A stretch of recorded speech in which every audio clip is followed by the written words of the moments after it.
On a quiet road in the middle of nowhere, a 911 call shattered the silence. The voice on the other end was strangely calm, reporting a child who had run away and was now unresponsive. But this wasn't just a simple case of a lost kid. This was the beginning of a truly horrific story, a dark journey into a world of unimaginable cruelty. This is the case of Rebekah Baptiste, a 10-year-old girl whose short life was a living nightmare. On a hot summer day in late July, her parents, Richard Baptiste and his girlfriend, Ania Woods, flagged down paramedics on the side of a highway in Apache County, Arizona. They claimed Rebekah had run off and a neighbor had found her, but the medics saw something far more disturbing. Rebekah's tiny body was covered in bruises and scrapes. Her skin was yellow, her lips were dry and cracked, and her eyes were empty. The official report said she was unconscious and unresponsive. Something was terribly wrong, and it was about to get much, much worse. The parents' story didn't add up. They told first responders that Rebekah had a history of running away. On this day, they claimed she had been found in a drainage ditch by a neighbor and brought back to their home in a yurt, a primitive one-room hut with no electricity or running water. With no cell service, they said. They put her in the car and drove off to call 911. But there was a chilling lack of concern in their voices, a strange calmness that raised red flags from the start. "Do you know how to do CPR?" the dispatcher asked. Ania Woods replied, "Yes, I do, unfortunately." The dispatcher, perplexed, asked if she was going to perform it. Woods simply said she was waiting for EMS to arrive. Why would a parent, with a child's life hanging in the balance, not immediately start CPR? This wasn't a family desperately trying to save their daughter. It was a family trying to cover their tracks. Richard and Ania were later arrested and faced a slew of serious charges: first-degree murder, child abuse, and child molestation. This terrible story culminated in a preliminary hearing on the 4th of September. This is a court proceeding where a judge decides if there's enough evidence for a case to go to trial. For hours, the parents were forced to sit and listen as prosecutors laid out the most horrific details of their alleged crimes. The state wanted justice for Rebekah and for her two younger brothers, who were also victims. They planned to combine the couple's cases for one trial. This was the first thing the judge had to deal with. He said he would go forward with both hearings at once, but would rule on combining the trials later. The courtroom was filled with an eerie tension. The judge made it clear that any evidence admitted in this hearing would apply to both Ania Woods and Richard Baptiste. The only witness called by the prosecution was the lead case agent, Deputy Cole Sodquist, who was on the stand for almost 3 hours. His testimony would be the foundation of the case, and what he revealed was absolutely soul-crushing. Deputy Sodquist described the grim reality of the family's life in the Arizona desert. The yurt was incredibly isolated, even from its nearest neighbors. It was a simple, primitive structure with no power and no running water.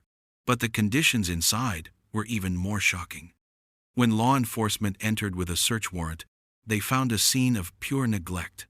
The tiny space was cluttered with trash, clothes were strewn everywhere, and animal feces covered the floor. It was a squalid, unlivable environment for anyone, let alone 3 young children. The deputy described the approximate size of the yurt as just 20 by 20 feet. In this cramped and filthy space, life was a constant struggle. This wasn't a family trying to get by. It was a home where basic needs were ignored and a safe environment was non-existent. As Deputy Sodquist continued his testimony, the judge asked him to describe the bedding situation inside the yurt. This detail, more than anything, revealed the cruel hierarchy of the home. There was a queen-size mattress on one side, an air mattress on the other, and a single, small chair cushion on the floor. The deputy confirmed that based on his investigation and the children's statements, the arrangement was clear. Richard and Ania slept on the queen bed, the 2 younger boys slept on the air mattress, and 10-year-old Rebekah? She was forced to sleep on the uncomfortable chair cushion on the floor. This wasn't a matter of space. It was a clear and deliberate act of cruelty, a physical representation of how little her life mattered to the two people who were supposed to protect her. She was literally at the bottom of the pecking order, in a home where there was no order at all.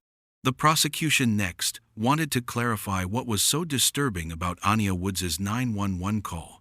They asked Deputy Sodquist about her strange response when asked about CPR. Woods' attorney objected, saying it was hearsay and not admissible. The judge overruled the objection. When asked if she knew CPR, Woods had chillingly replied, "Yes, unfortunately." The deputy explained that Ania had a medical background as a CNA, or certified nursing assistant. Her response wasn't a moment of panic. It was a cold, calculated answer from someone who knew exactly what needed to be done, but refused to do it. The lack of emotion was startling, revealing a deep-seated indifference. This was a woman who was medically trained to help, but chose to do nothing as a child lay dying. This wasn't a tragic accident. This was a deliberate choice to let a child suffer. It painted a horrifying picture of a woman more concerned with her own legal fate than a little girl's life. Deputy Sodquist's investigation led him to Phoenix, where the family had lived before moving to the desert. He visited Empower College Prep, the school Rebekah and her brothers attended. What he found was a long history of concern. The teachers and administration at the school were worried about the children's well-being and had made repeated reports to the Department of Child Safety, DCS. They had documented concerning statements made by the children, which indicated they were living in an unsafe and abusive environment. But for all their efforts, very little was done. Of the dozen reports the school made, DCS only deemed one serious enough to investigate. When the family moved to the isolated yurt in the desert, they took the children out of school, and that's when DCS lost track of them completely. The system designed to protect them had failed, leaving them alone with their tormentors. The deputy then detailed the chilling reports from the children's school. In November 2023, the oldest boy, referred to as KB1, came to school with scratch marks on the side of his neck. When asked what happened, he told his teacher that his mom did it because he didn't clean up. The very next day, he took the statement back, saying it was an accident. But the deputy noted the scratches were 2 inches long. A few months later, in February 2024, the same boy came to school with more scratch marks on his neck. He again admitted that he got in trouble and that his mom had done it. Again, he didn't say anything after that. Then, in September 2024, the cycle repeated. The boy came to school with fresh scratches and told his teacher that his mom had done it because he was being bad. After saying this, he told the teacher his head hurt and he needed to see the nurse. The next day, he denied it all, saying he just fell and hit his head. It was a pattern of abuse, a cycle of punishment and denial that spoke volumes about the fear these children were living in. The abuse wasn't limited to the boys. The school had also filed a report about Rebekah in October 2024. She was just 9 years old at the time. Her ankles were red and swollen, and they hurt. She told her teacher that her parents made her run laps outside the apartment complex where they used to live. The laps were a form of punishment, and they were relentless. But the most heartbreaking detail was what Rebekah told her teacher on that day. She said she didn't want to go home. The deputy confirmed that this was a frequent complaint from her.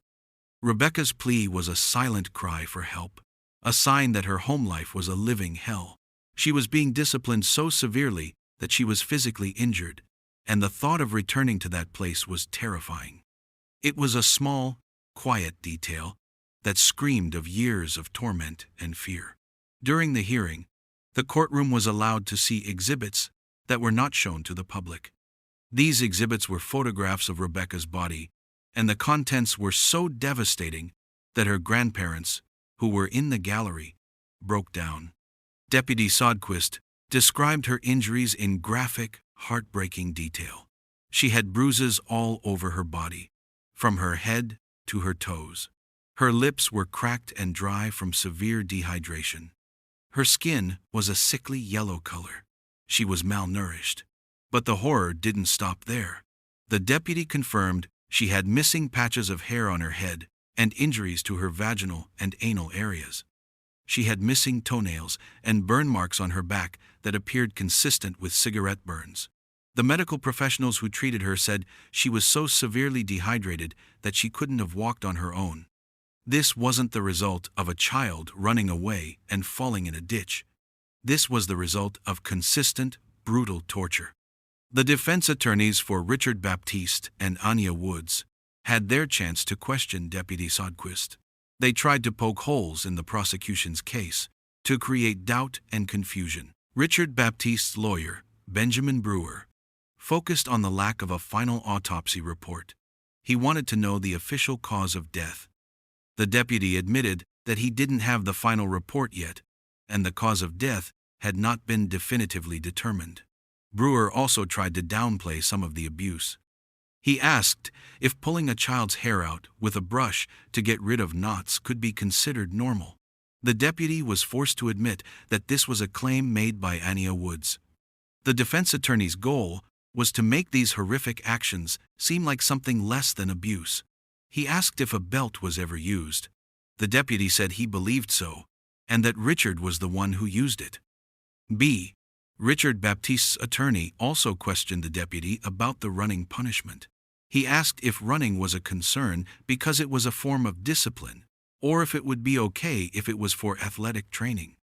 The deputy explained that it was the context of discipline that made it a concern, especially because it was so consistent and led to physical injury. The defense attorney was trying to normalize this brutal form of punishment. He also tried to cast doubt on the molestation charges. He asked if any of the children had ever made a specific allegation of a sexual nature against his client. The deputy said not to his knowledge, and that the children had not yet gone through a separate forensic interview to discuss these issues. Brewer argued that this was a very important detail, and the judge sustained the prosecution's objection, shutting him down. The defense was trying to find any angle to weaken the charges. The defense attorney for Richard Baptiste also made an interesting point, trying to shift the blame to his client's girlfriend, Ania Woods. He asked the deputy if, throughout the investigation, more allegations had been made against Ania than against Richard. The deputy admitted that this was true. The children had stated that the punishment came from both of them, but that they got it the worst from Mrs. Woods. The attorney was trying to paint a picture of Richard as less involved in the abuse, even though he was the father and had every opportunity to stop it. This was a classic defense tactic: deflect and blame. He tried to portray Ania as the primary aggressor, hoping to lessen the charges against his client.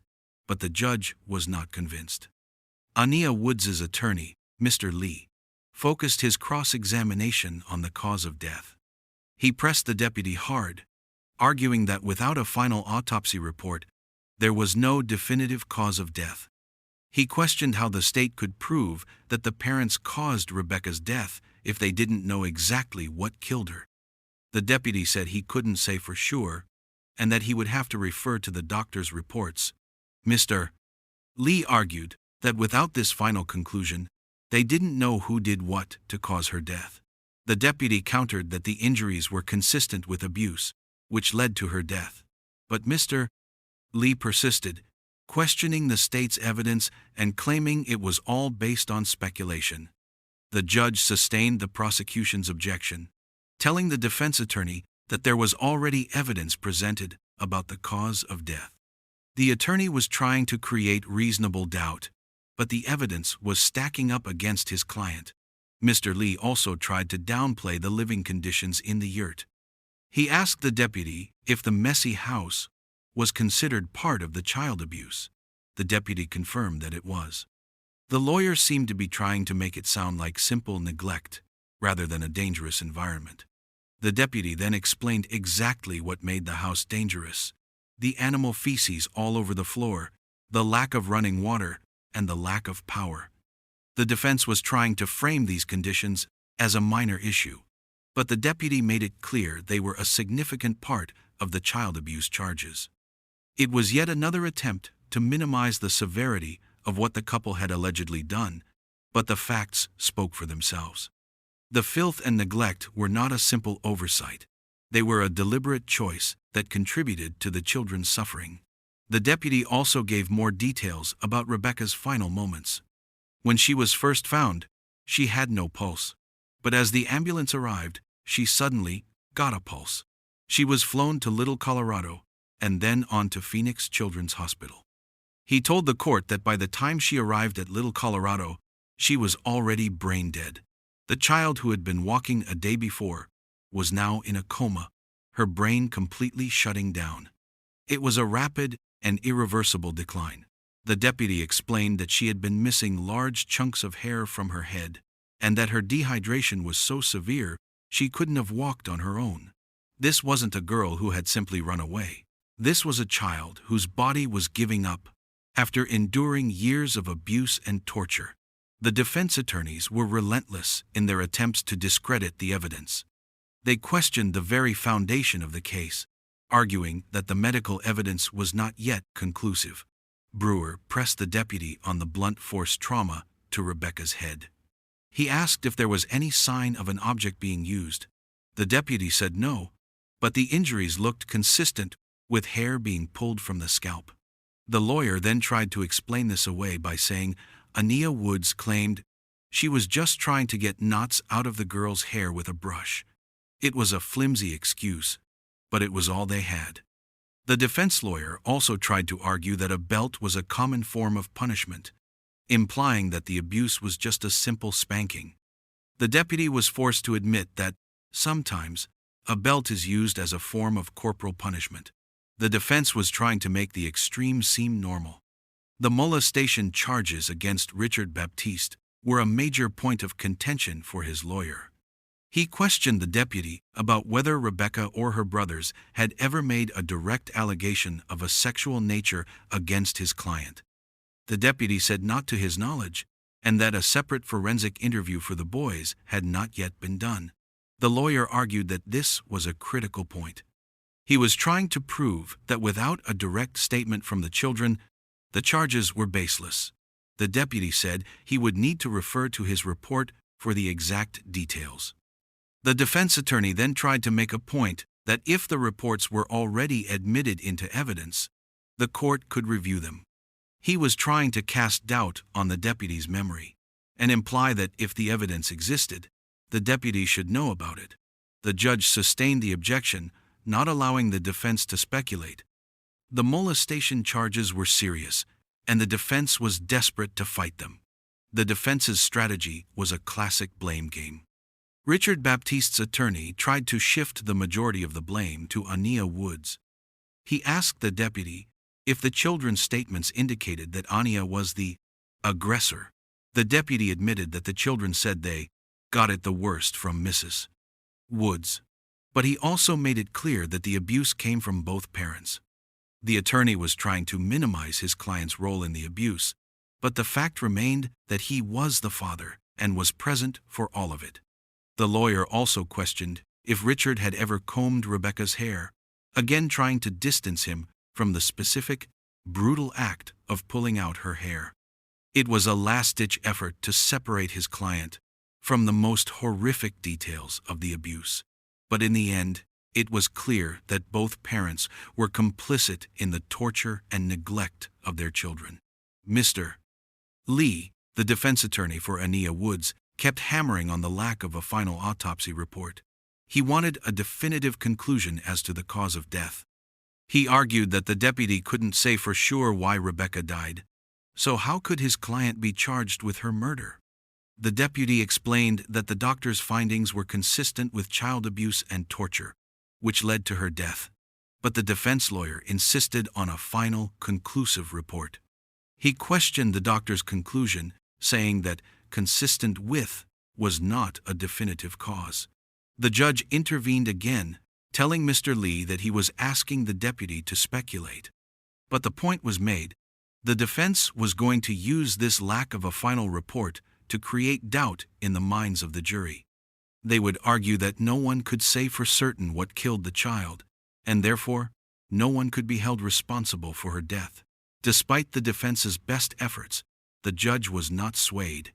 After hearing all the testimony and reviewing the evidence, he made his decision. He determined that there was enough evidence to bind both cases over for trial. This meant that Richard Baptiste and Ania Woods would face a jury. The court found that the evidence presented by the prosecution was sufficient to move forward on the charges of first-degree murder, child abuse, and child molestation. The judge recognized the weight of the evidence. The terrible living conditions in the yurt, the children's chilling statements about being disciplined, and the horrific injuries found on Rebekah's body. The defense's arguments about the lack of a final autopsy report and the normalization of abuse were not enough to stop the case from moving forward. Justice for Rebekah was now one step closer. Just 4 days after the preliminary hearing, on the 8th of September, Richard Baptiste and Ania Woods were formally arraigned. They were read the charges against them and asked to enter a plea. Despite all the damning evidence, despite the deputy's harrowing testimony, and despite the judge's decision to send the case to trial, both Richard Baptiste and Ania Woods pleaded not guilty. This was not an admission of innocence. This was a legal formality, a way for them to formally challenge the charges. They were now set to face the full weight of the law. The case would proceed, and all the evidence that was presented in the preliminary hearing would be used against them in a full trial. This was a long and difficult road, but the fight for justice for Rebekah had officially begun. This case is a horrifying reminder of the silent battles many children face. Rebekah Baptiste's story is a call to action, a reminder that we must be vigilant and report any signs of abuse. Her life, though cut tragically short, will not be in vain. The pursuit of justice for her is a difficult one, but it is necessary. The fact that the case is going to trial is a sign that the system, though it failed her before, is now working to hold those responsible accountable. The couple will have to face a jury of their peers, and the world will be watching. The hope is that the evidence, which was so powerful and so heartbreaking in the preliminary hearing, will be enough to get a conviction and a sense of closure for Rebekah's family. The details of Rebekah's life are hard to hear, but her story is one that needs to be told. The fight for justice continues, and the world is watching. We will continue to follow this case and update you with the latest developments. Remember, every child deserves a chance to live in a safe and loving home. It's up to all of us to be the voice for those who can't speak for themselves. If you suspect a child is in danger, please reach out to the authorities immediately. You could be the one who makes all the difference. Thank you for watching.